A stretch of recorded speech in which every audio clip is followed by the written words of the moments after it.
right. Let me see. I believe that we are live. Let me just refresh this page some. Let's see. Are we? Yes, we are. We are live. Whoa! Hello, everybody. Welcome back to Council of Nerds. Yes, we are.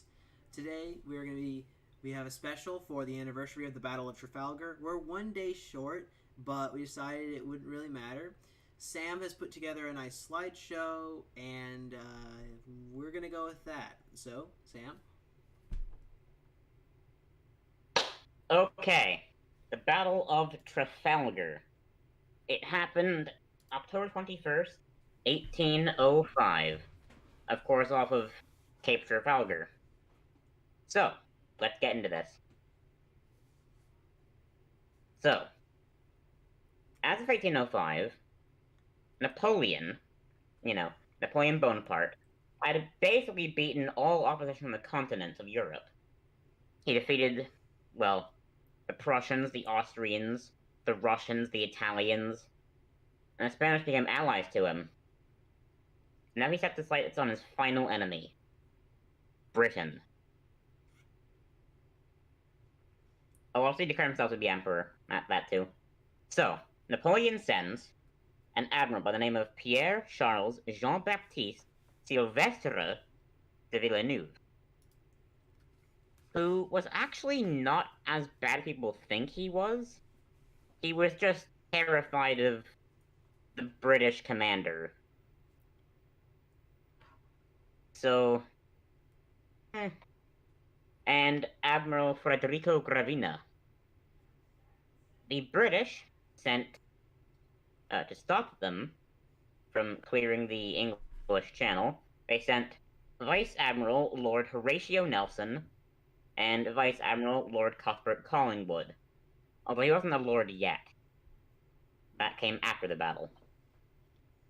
So, there's this whole weird campaign chase thing where Nelson is always just one step behind Villeneuve, sailing basically across the Atlantic to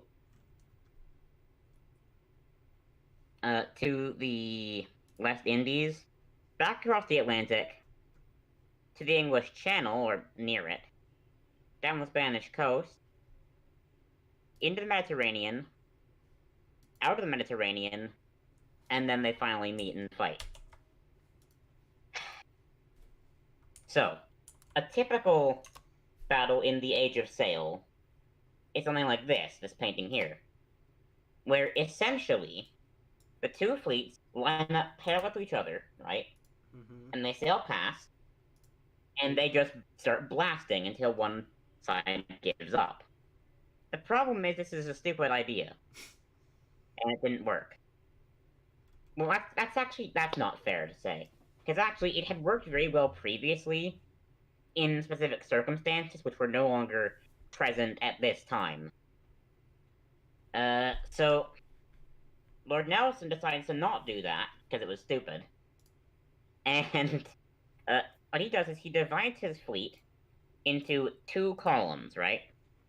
Mm-hmm. Which would sail headlong into the Franco-Spanish line, dividing it in three, overwhelming the middle and rear before the front can turn back and fight them.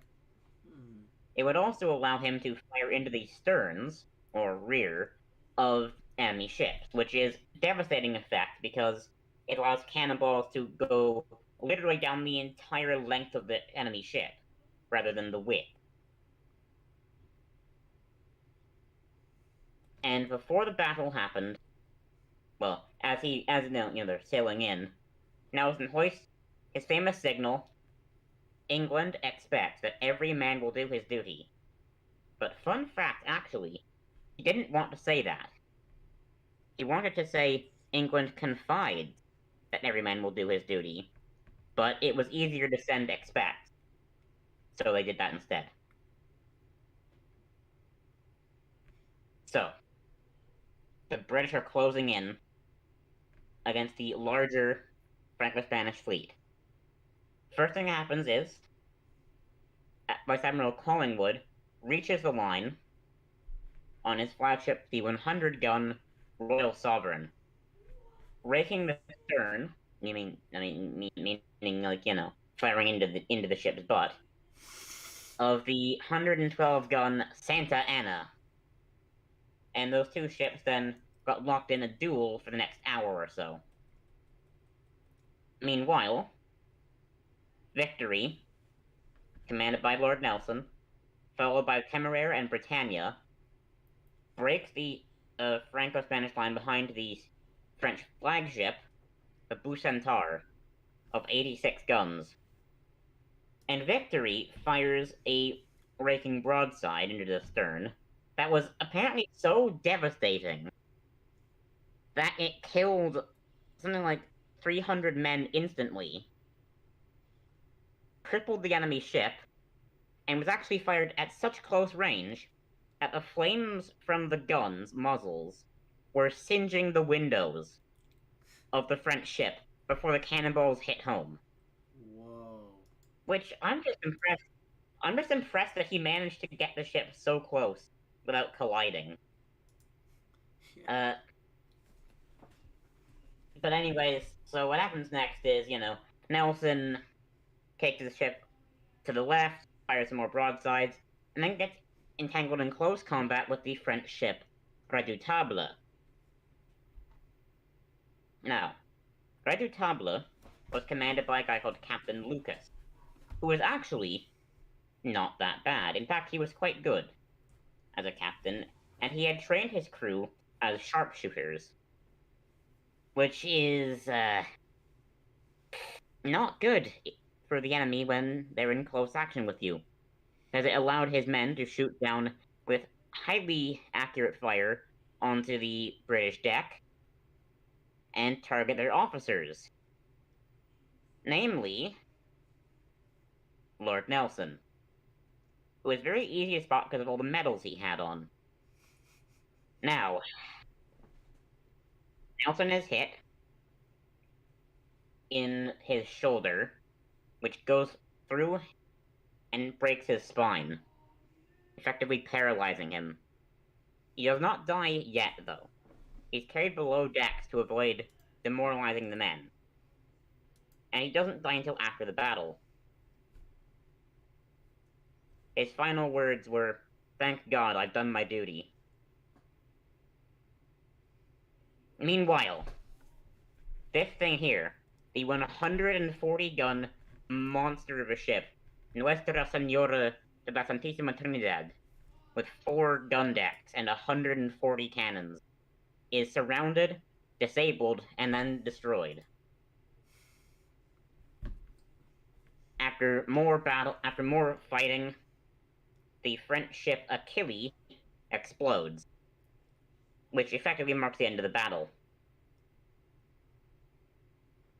To commemorate Nelson's death and his glorious victory, they built a statue of him, Nelson's Column, standing something like 200 feet high in Trafalgar Square in London. On top of this, his flagship, HMS Victory, still exists, and it can be seen in Portsmouth Historic Dockyard.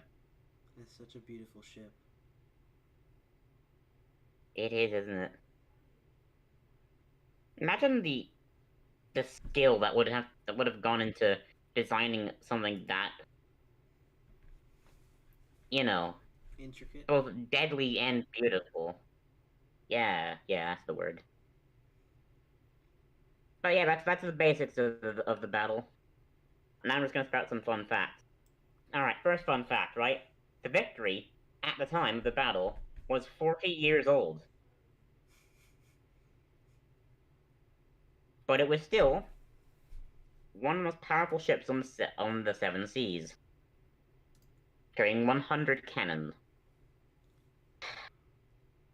She was also one of the few ships in the British Navy to carry 68-pound carronades on her weather deck, which provided a very effective close-range sting. Another fun fact: Um, after the battle, the fleet was hit by one of the biggest storms ever. Like, literally a hurricane.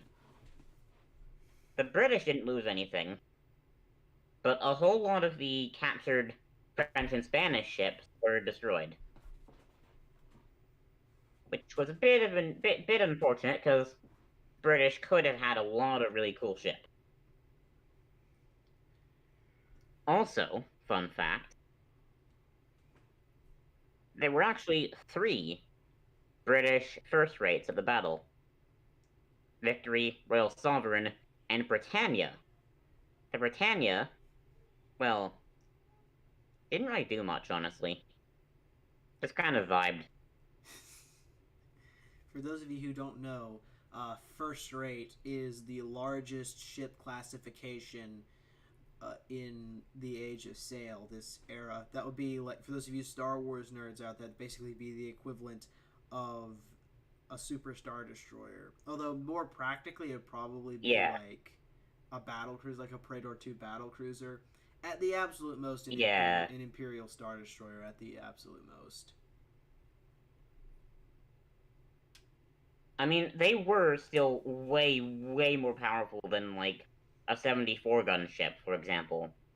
Even though 74 to 100, that sounds similar, but it's actually completely incomparable when you consider the structure of the ship. Because having a 3rd gun deck makes the ship much more durable, and also allows it to carry heavier guns on the middle and upper gun deck. So where a 3rd rate with 74 guns would carry 18 pounders on the middle gun deck, and 32s on the bottom gun deck, a first rate like this would have 42s on the bottom gun deck and 24s on the middle gun deck. The upper gun deck was varied ship to ship, usually 9s or 12s. So some ships carried 18s. It's scary. Can you imagine? An example of this can be seen at the battle. Sorry, go ahead. I was just gonna say, could you imagine having a 12-pound ball of steel fired at you out of a giant gun? Yeah, that would be. That would be something. Yeah. Can you also imagine a gun designed to fire a 68-pound ball at close range, instead being loaded with a keg full of 500 musket balls? That's... Because, fun fact, that happened at Trafalgar on the Victory. For some reason. I don't know why, but they did it. Apparently Nelson was one for unpredictable tactics. That he certainly was. Nelson basically became... Well, I mean, he was already a hero in Britain, but he became sort of immortalized, and his reputation couldn't be tarnished by him being an idiot socially anymore.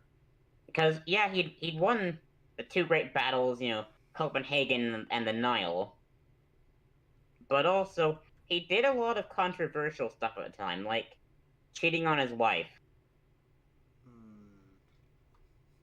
Yeah. But yeah. That's about it. Oh, that's a very nice presentation. Maybe you could you could do like a video version of it and like put it on your YouTube channel, like a more in-depth breakdown. Perhaps I shall. All right. Well, I hope you guys enjoyed. Who just joined the call?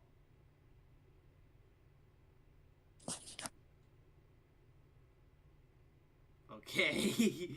Okay. Well, I hope you guys enjoyed this episode. Be sure to go subscribe to aFancyPirate, which is Sam's channel. If you guys enjoyed, actually subscribe to both. If you enjoyed this, be sure to stick around. We're gonna go play some Minecraft in a second over on my Twitch. There's a link to that in the description. We'll be live with some Minecraft in a minute, and I'll see you guys in the next one.